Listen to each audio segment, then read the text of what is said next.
Is less really more when it comes to exercise? It is Fitness Friday, and back with us today is the fitness nomad John Ashworth to talk about a new study. And this found that men who exercised for 30 minutes actually lost more weight than those who exercised for 60 minutes. It's a little hard for me to wrap my brain around this. Right. So how does that make sense to you? Well, it kind of gets to this whole thing that people do, which is they go to the gym and they get on pieces of cardiovascular equipment and they get on for longer than 30 minutes or longer than 45 minutes. What they found in the study was when you do more than 30 minutes, the men who did 60, those men were less likely to be more active later in the day.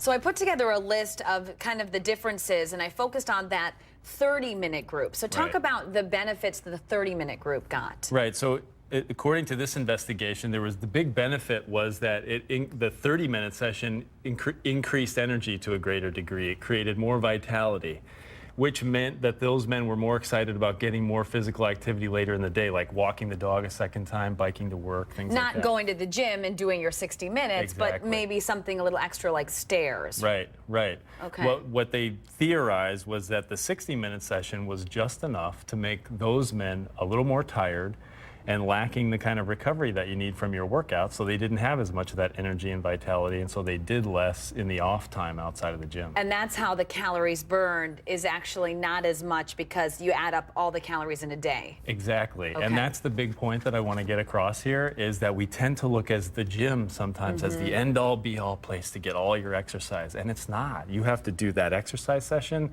you have to eat well, and then you have to find every little opportunity that you can to burn more calories during the day. In your blog, you talked about resting metabolic rate. Right. How does that play into this in your theory? Right. My theory is, and I've seen it with clients who start with me, they come in, and if they haven't been doing anything for a while, their metabolic state is in kind of a dormant state. But we get them going after a few months and we retest that metabolic rate. It actually is higher.